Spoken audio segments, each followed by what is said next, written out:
Treblinka was built to kill, but in the summer of 1943, it started killing its own. The guards who ran one of Nazi Germany's most secretive extermination facilities, men who believed they were untouchable, began disappearing, shot in secret, arrested and erased, turned on by the same regime that had handed them their power. This is the story of what happened when the machinery of Treblinka turned inward. To understand why guards at Treblinka were executed, it is first necessary to understand what Treblinka was and the kind of men who operated it. Treblinka was not a labor camp. It was an extermination facility constructed in 1942 in occupied Poland as part of Operation Reinhard. The Nazi program designed to systematically destroy the Jewish population of the General Government Territory, which was the German-occupied portion of Poland. Treblinka II, the killing center distinct from the nearby labor camp known as Treblinka I, became operational in July 1942. Within just over a year of its operation, an estimated 700,000 to 900,000 people were killed there, making it one of the deadliest sites of the entire Holocaust. The camp was deliberately built in a remote area near the Bug River, surrounded by dense forest, far from the eyes of the wider world. Trains arrived from Warsaw, Białystok, and cities across occupied Poland. Victims were told they had arrived at a transit camp for resettlement. The deception was carefully maintained, but the truth was that from the moment people stepped off those trains, their lives were measured in hours, sometimes less. The men who staffed Treblinka fell into distinct categories. At the top were SS officers, German nationals who held command authority over the camp and its operations. Below them were Ukrainian auxiliary guards, men recruited largely from Soviet prisoner of war camps, who had agreed to serve the German war machine in exchange for better conditions, and often the promise of pay and power. These auxiliaries were known as Trawniki men, named after the training camp at Trawniki, where they received instruction in camp security and enforcement methods. The relationship between the SS officers and the Ukrainian auxiliaries was one of convenient utility rather than mutual respect.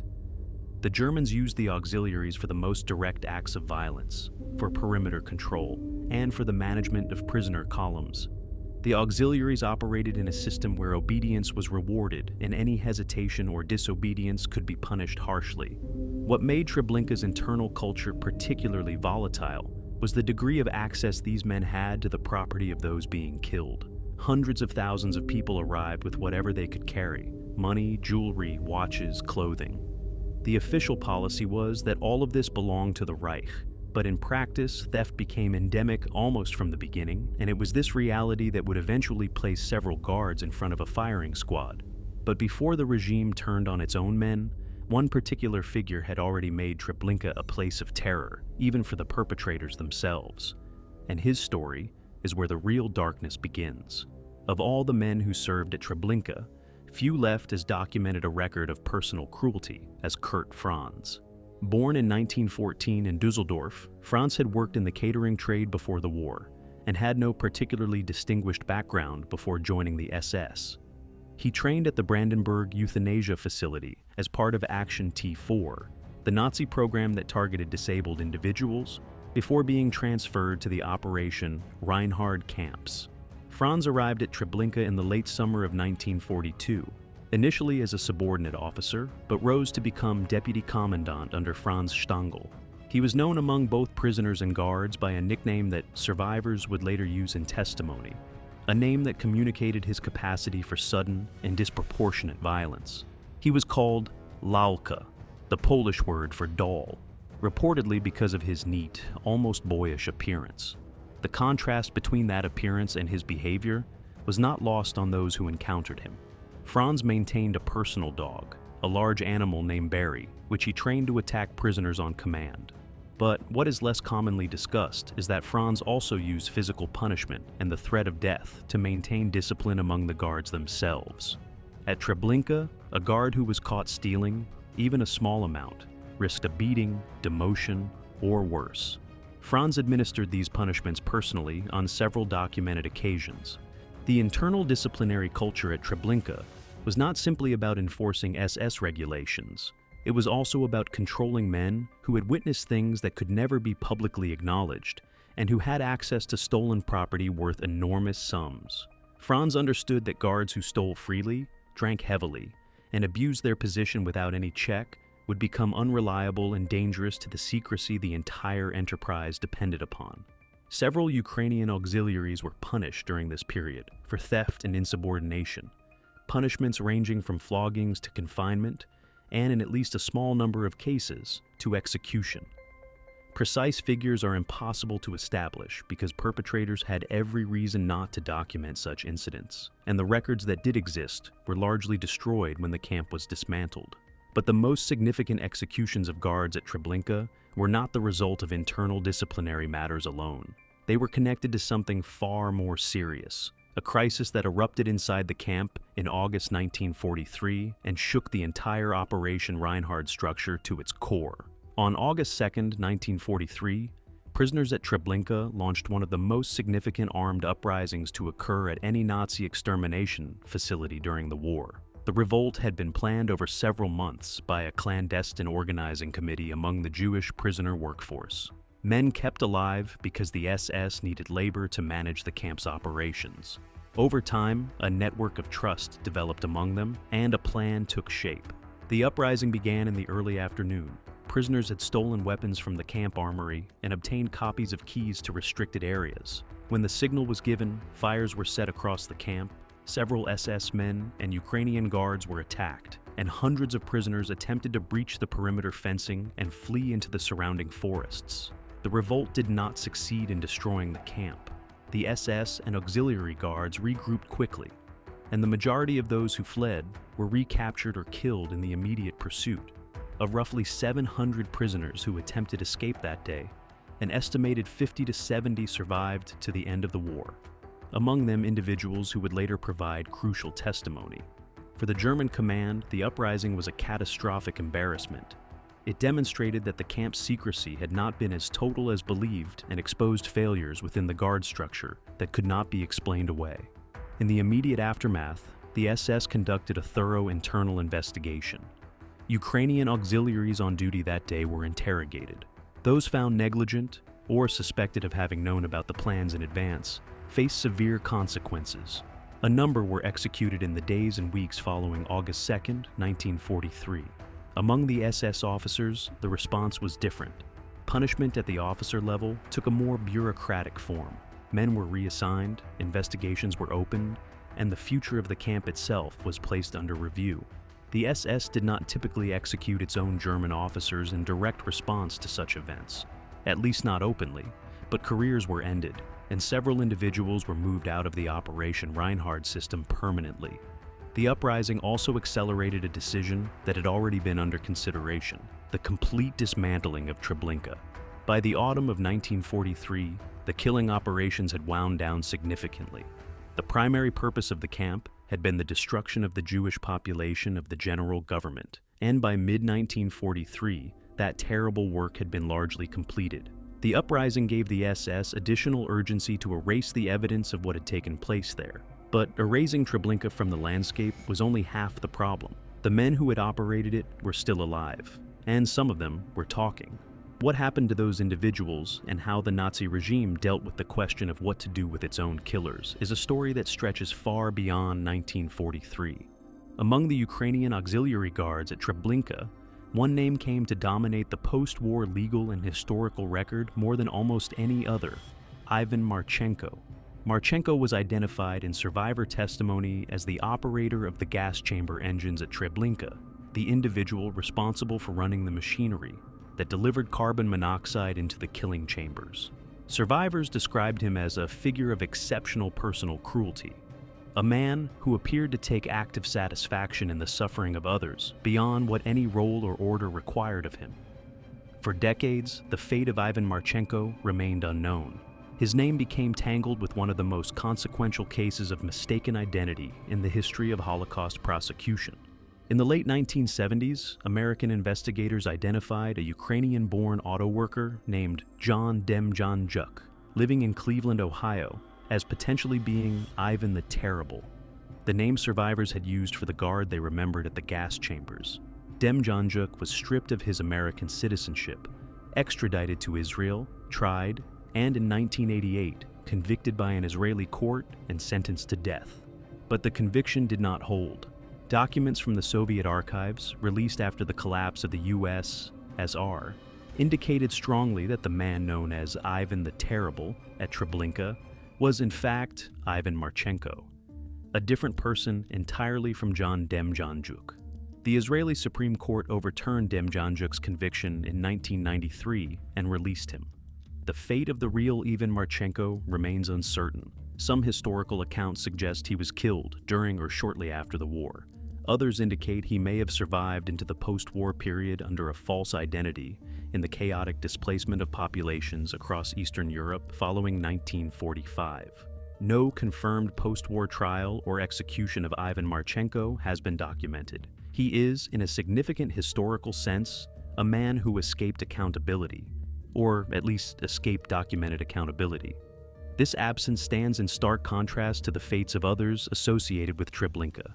The question of what happened to the men of Treblinka is one that unfolded across decades and across multiple continents through war crimes, trials, extradition proceedings, and investigations that stretched well into the 1980s and beyond.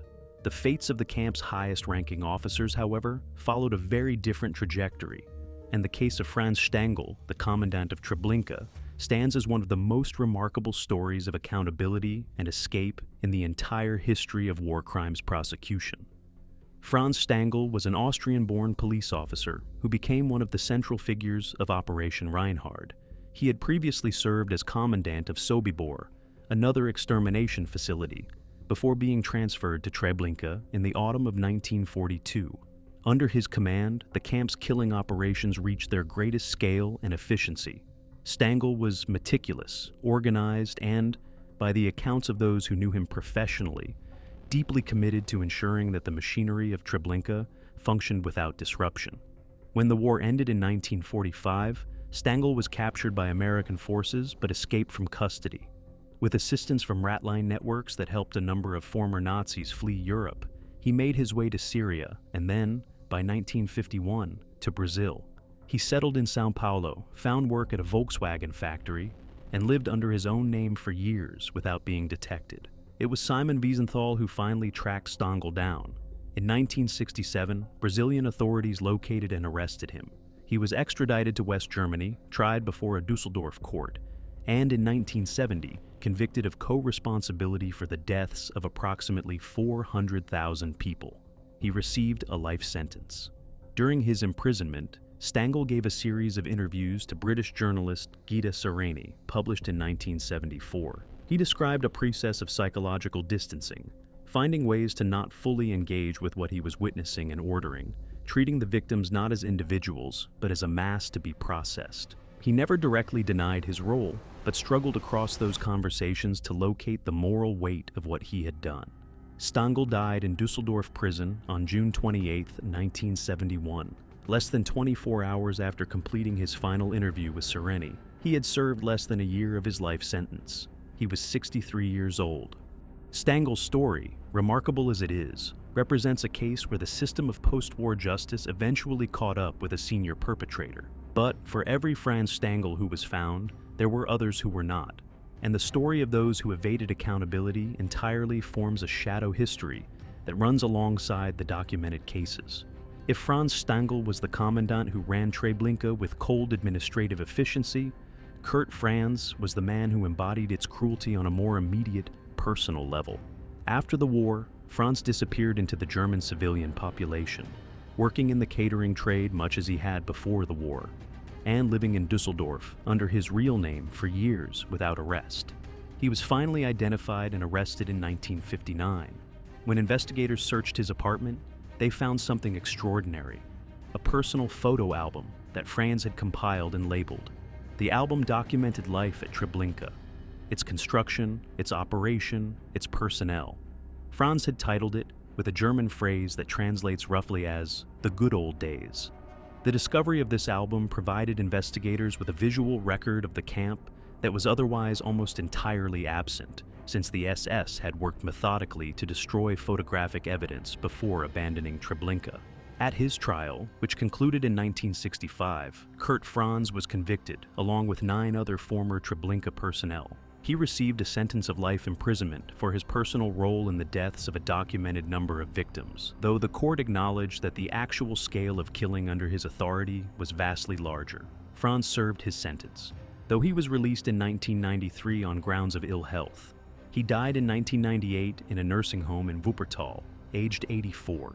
The Franz case is significant not only because of the severity of what he had done, but because of the photo album. That object, a private record kept by a man who apparently felt no urgency to conceal it even after the war, speaks to a psychological condition that prosecutors, historians, and psychologists have spent decades attempting to understand. Franz had not buried his past. He had organized it, captioned it, and kept it on his shelf. But the most dramatic executions connected to Treblinka did not all come from post-war trials. Some occurred during the war itself, and one of the most striking aspects involved the internal logic of an institution that had begun to consume its own. The Nazi regime's willingness to execute its own personnel at the Operation Reinhard camps was not simply a post-war development. During the operational period of the camps themselves, between 1942 and 1943, the SS enforced a code of conduct among its personnel that, while deeply hypocritical given the nature of what the camps were doing, was real in its consequences for individual guards. The central problem was theft. The scale of material wealth flowing through Treblinka was staggering. The SS systematically looted the belongings of those being killed: gold, currency, jewelry, watches, clothing, and in some cases hidden assets of considerable value. All of this was supposed to be turned over to Reich accounts. But in practice, a significant portion was taken by the men on the ground. The SS was not indifferent to this. The higher SS and police structure that oversaw the Operation Reinhard camps conducted periodic inspections and investigations. Odilo Globoknik, the SS and police leader in the Lublin district who had overall administrative responsibility for Operation Reinhard, was aware that corruption among his personnel was a persistent problem. Globoknik himself was investigated more than once during the war for financial irregularities, but he also understood that men who stole too openly, too recklessly, created vulnerabilities that could not be tolerated. A number of Ukrainian auxiliary guards at Treblinka were executed during the camp's operational period for theft. These were not formal trials with records. They were summary executions carried out by German officers or by other auxiliaries under German orders, and they were designed to send a clear message to the broader guard population. The property of the victims belonged to the state, and those who helped themselves to it were stealing from the Reich itself. There were also cases of guards executed for other forms of misconduct, abandoning their posts, unauthorized contact with local Polish civilians, or attempting to sell stolen goods outside the camp perimeter. The secrecy of Treblinka was its most critical operational requirement, and anything that threatened it, including the behavior of its own personnel, was treated as a serious security matter. A further documented area of concern involved guards who had become unreliable through heavy drinking. Alcohol was widely available at the Operation Reinhard camps, and multiple survivor accounts describe guards who drank while on duty. Such men were unpredictable, more likely to talk carelessly or behave in ways observable from beyond the camp fence. There is evidence that guards whose reliability had been seriously compromised in this way were removed permanently rather than reassigned. All of these cases, the stolen property, the unreliable men, the internal punishments, point toward a deeper question. What did the perpetrators themselves understand about what they were doing, and how did the regime manage the psychological consequences of operating a facility like Treblinka? Running an extermination facility on the scale of Treblinka created severe psychological strain even among those who had been selected, trained, and ideologically prepared for such work. The SS leadership was aware of this from early in the war.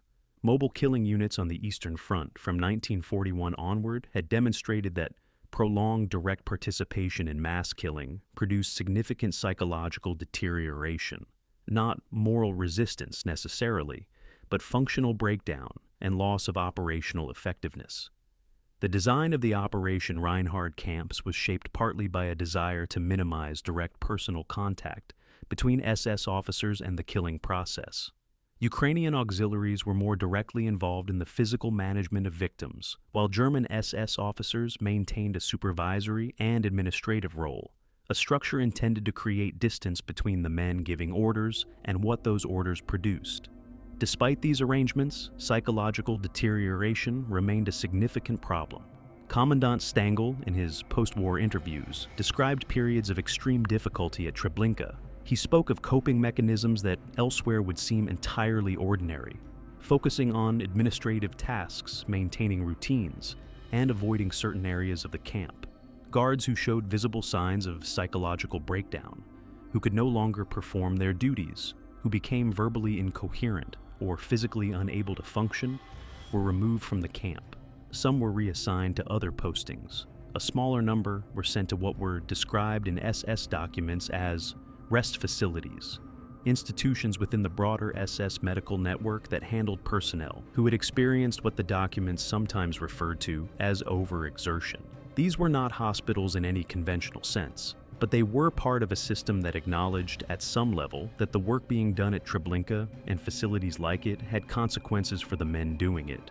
Men who became psychologically unstable and who could not be effectively managed within this system presented a different kind of problem. An unstable guard was a guard who might talk, and a guard who talked was an existential threat to the entire operation.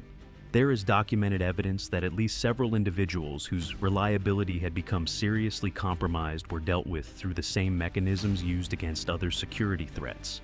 They were removed from the system permanently. This aspect of Treblinka's history, the execution of perpetrators who could no longer be trusted to maintain silence, sits at a disturbing intersection between institutional self-preservation and the most extreme forms of organizational violence. The men running Treblinka had created a system so secret, so far outside any legal or moral framework, that even their own employees could not be permitted to become risks. As the war drew toward its conclusion and it became increasingly clear that Germany would not win, the question of what to do with the men who had operated Treblinka became urgent in a new way. And the decisions made in those final years had consequences that stretched decades into the future. By late 1943, Treblinka had been shut down. The physical infrastructure was demolished, buildings were burned, fencing removed, and the gas chambers destroyed. The land was plowed over and planted with lupine, with a farmhouse constructed on the site in a transparent attempt to present it as ordinary agricultural land. The SS personnel were dispersed. Some officers were transferred to anti-partisan operations in the Balkans, a move that served both tactical purposes and the practical aim of scattering men whose knowledge of Treblinka made them inconvenient to keep together. Ukrainian auxiliaries faced a more uncertain fate. As the Soviet Union advanced westward, many were deployed in frontline combat roles, assignments that reduced the number of individuals with direct knowledge of the camps as much as they served any military purpose. After the war, the effort to prosecute those responsible for Treblinka faced enormous obstacles. Physical evidence had been largely destroyed.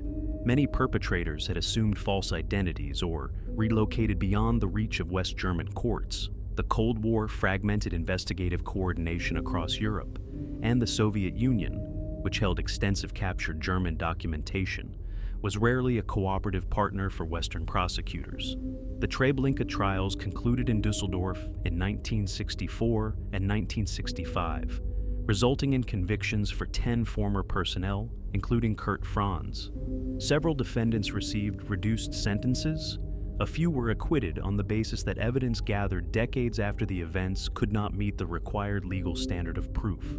The Dismantling proceedings, which stretched across 3 countries and concluded only in 2011, illustrated the extraordinary difficulty of securing accountability across such distance of time.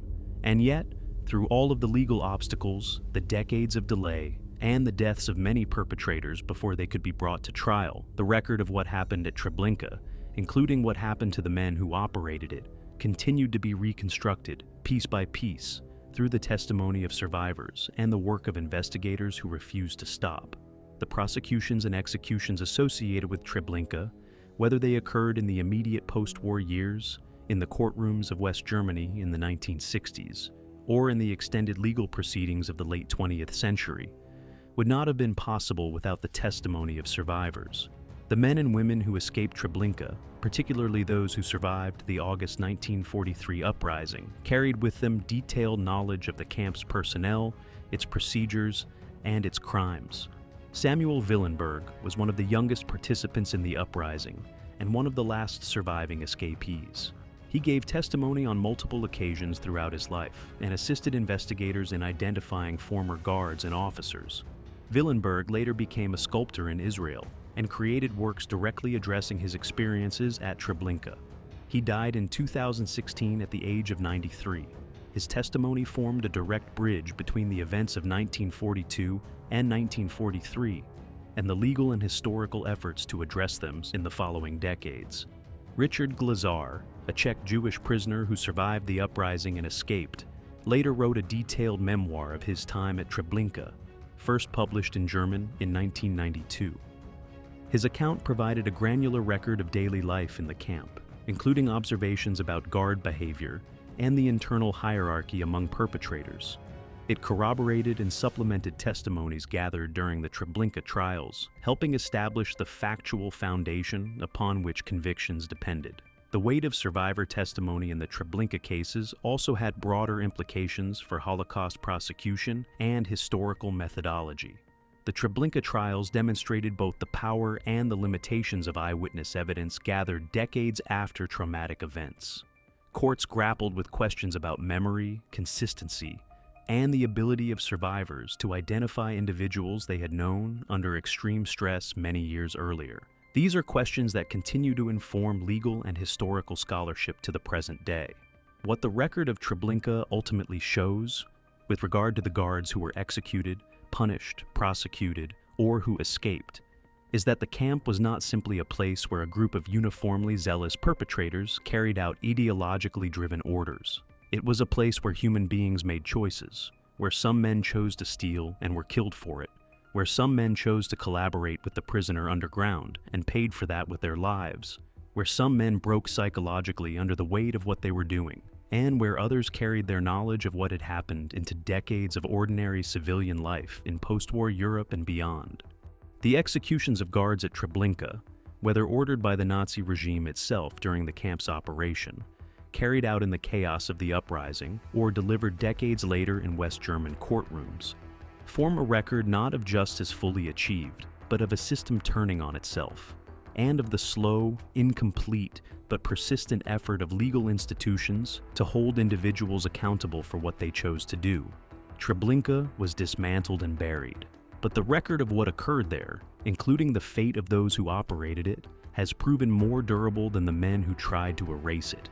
If you enjoyed this video, please like and subscribe to our channel so you never miss out on more history documentaries.